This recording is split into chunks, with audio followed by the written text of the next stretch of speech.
let me start with something very interesting. You know, we've been talking about, and Bishop Muredi was here on Tuesday, so we discussed about many issues and included my good friend Robert Burale, my pastor and motivational speaker, Robert Burale. Now, the interview he did with a former brother-in-law and about his marriage sister, of course, has gone to the courts. It seems that Robert Burale has sued the ex-wife because of the statement she made on the podcast that the biggest mistake was marrying Robert Burale.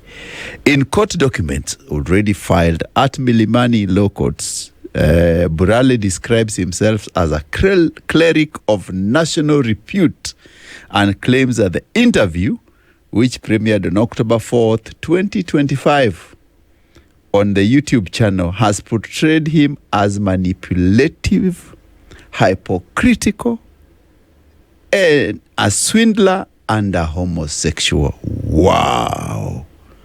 He argues that the statements were false, malicious, and intended to tarnish his name, reputation, and integrity as a pastor and a mentor.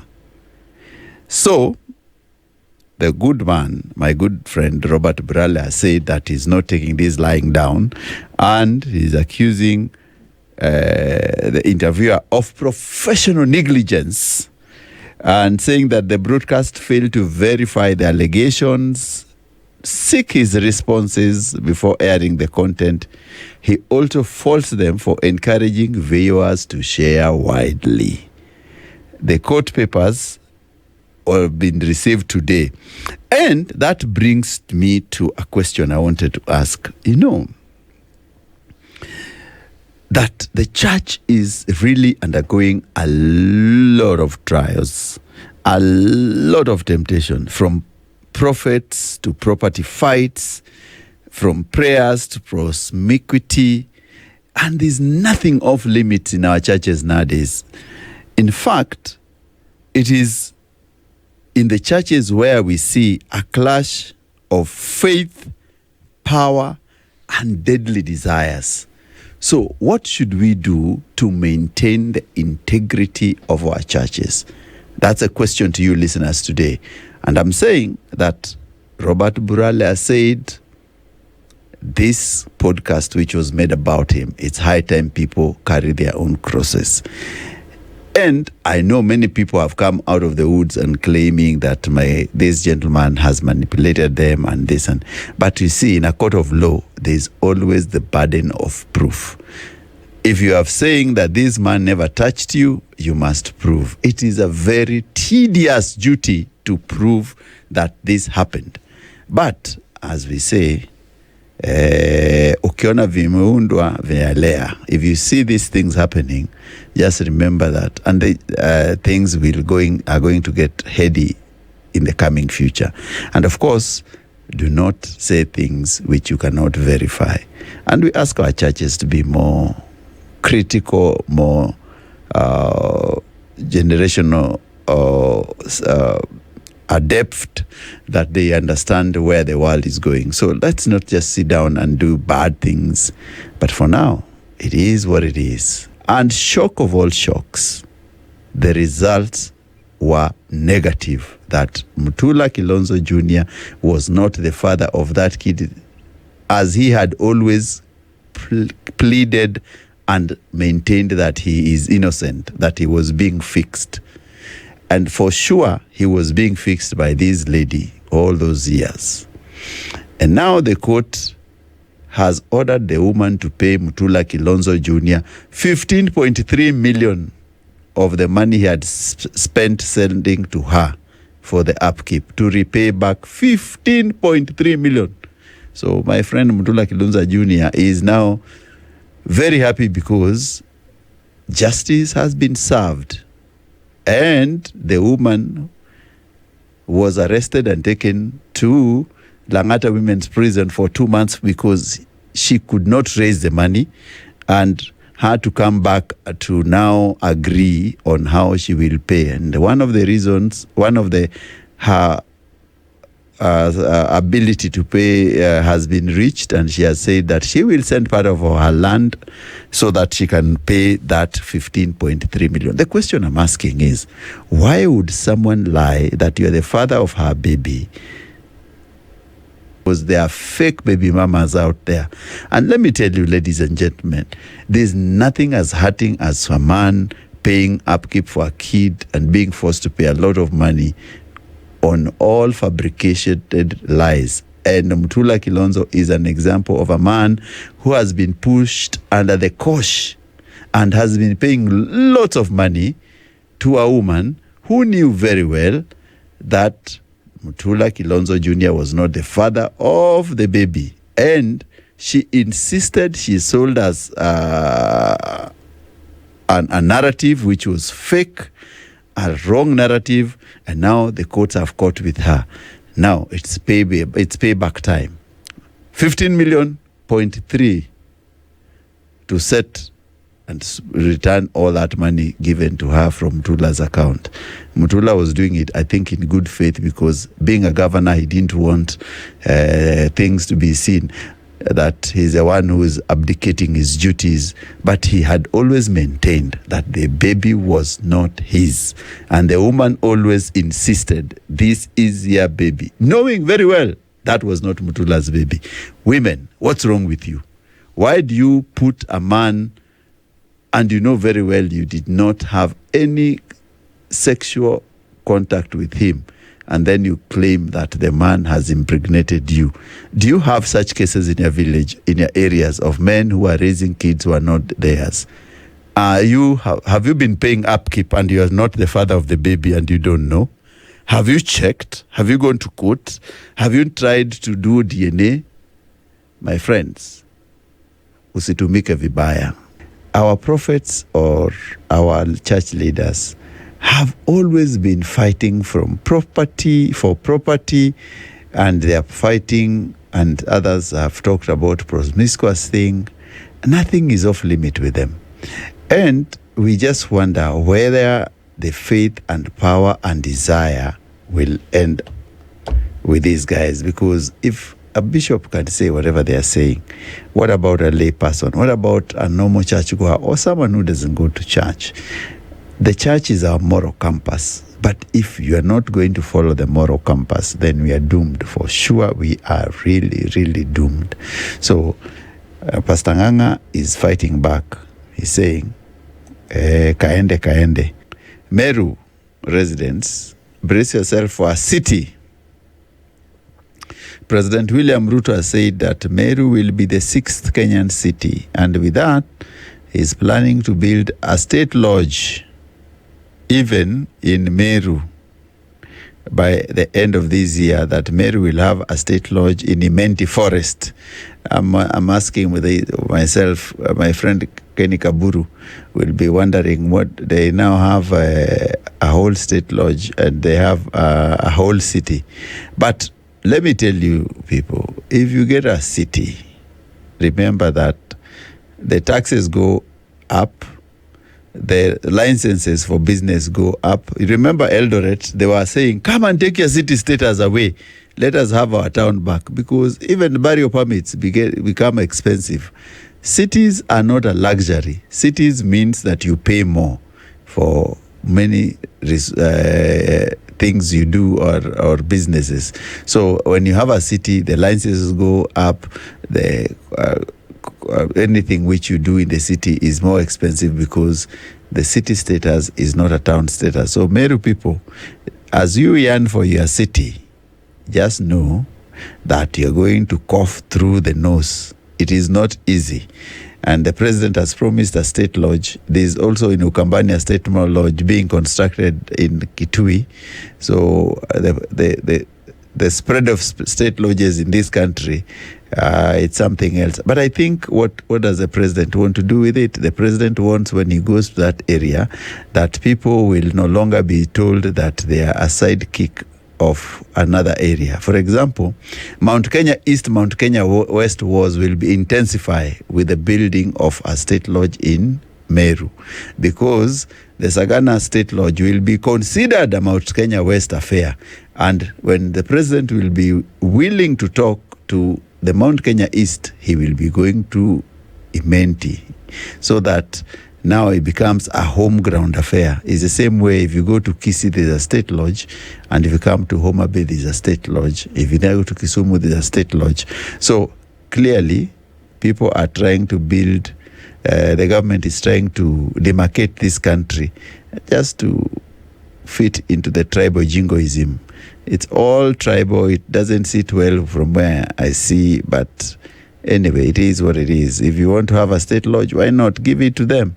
The most interesting thing is that you remember that gentleman, that young man we are calling,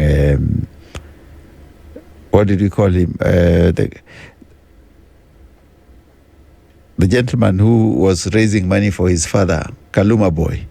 Now, the uncle is saying that he has not been consulted of how that money will be spent. Ati, that the Kaluma Boy and the mother has not consulted the uncle, the brother to their father, of how the money they got from TikTokers will be spent. Should we be telling your uncles how much money you're going to spend on your father, surely, in this town? Remember I told you that Robert Burale has gone to court to sue the brother-in-law and the ex-wife for 20 million. And it seems that he says that they maliciously destroyed his social standing. And that's a good case to watch, because it will be a very interesting thing to see when an ex-wife and the wife and the ex-husband get on the dock and to prove who is what happened in their marriage. Now, all beans will be spilled there. So check out what happens. As we can just say, do not wake the lying dogs, because it's not very good.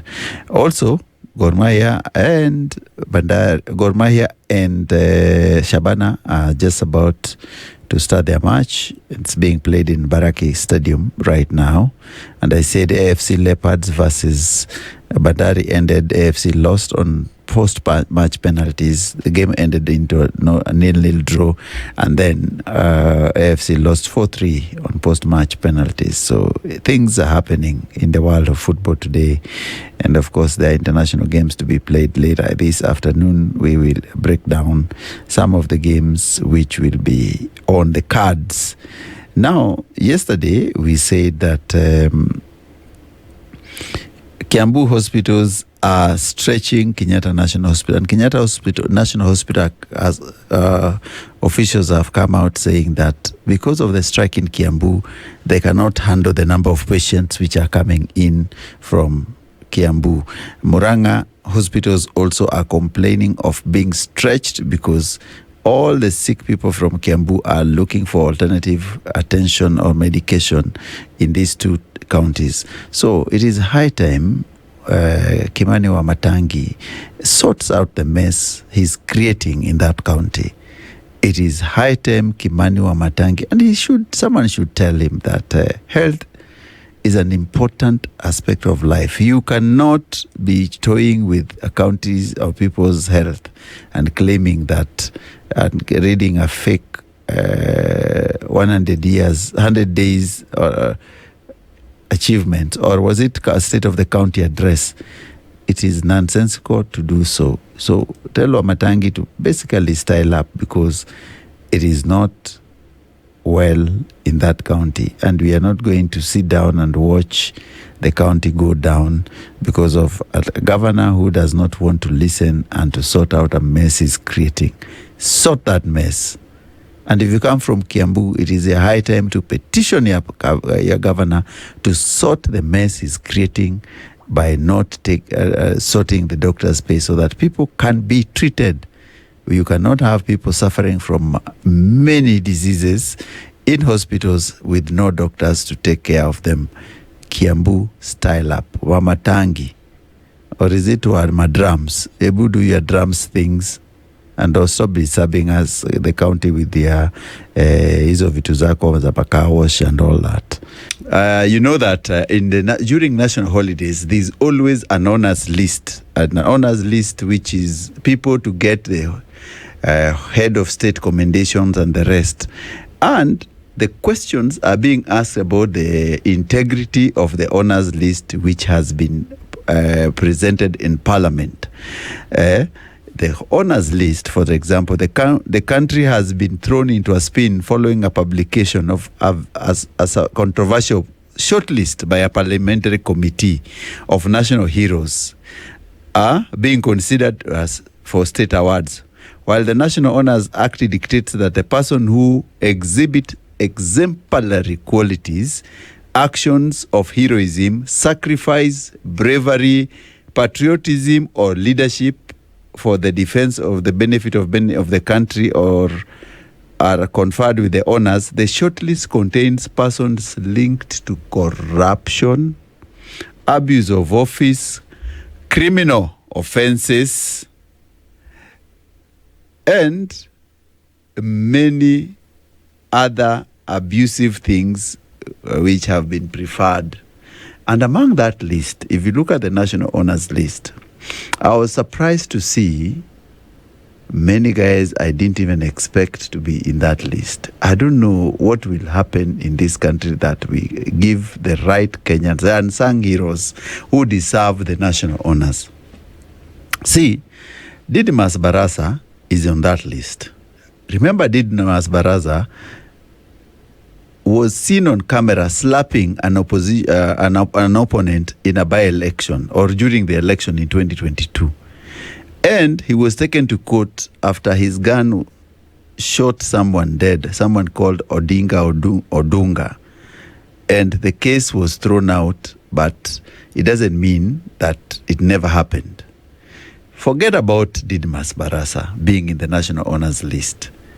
A guy who has shot someone, a guy who has actually slapped someone on camera. There's John Waluke, the man accused of stealing a lot of money and was taken to jail over the corruption case. I can see him there. Then there's Fred Kapondi, the infamous Fred Kapondi. You remember him? He's in that list. And not forgetting William Kamket, whose mouth spills each and every funny and bad thing about you don't hear. So if you look at the guys on those honors list, then you start wondering, do you have to be an MP to be conferred with the honors, even if you have done the worst, you are corrupt, you've been bribing people, you have been accused of shooting, assault, and all these things? When will we clean our list of national honors? When will we have people who are doing a good service to this country being in that list of honors? Ama, it is just a game of chairs that people are coming there and you just say, whatever, if you're an MP, you must be conferred with a CBS, an EBS, Earl of Golden Heart, Earl of Golden Spear, and many other things, or head of state commendation. We must interrogate this list. The people who are forming this list must tell us why they have decided to pick people of questionable characters to be conferred with a list, and when will this nonsense stop? It is high time we stop this nonsense and actually give the people who deserve the national honors. Otherwise, hii ni mchezo ya karata na paka na panya. We are not going to entertain such nonsense in a country where there are many deserving people who have not been awarded the necessary recognition and have been doing exemplary duties to safeguard the nation, to keep the nation safe, to uplift one another, and to make things work in this nation. So, National Honors List, the Parliament, you must rethink your list. It's not. It reminds me of the Uhuru Kenyatta's list, the former president, where Githeriman was conferred with a head of state commendation. A guy who had gone to vote as his national duty was given a head of state commendation for eating githeri in line, and he had woken up that morning from a very bad hangover. And anyway, I don't know where that Githeriman went to. If you know where Githeriman is, we should look for him and see, because people dressed him up, gave him many names, invited him for a big function, then they dropped him like a hot potato.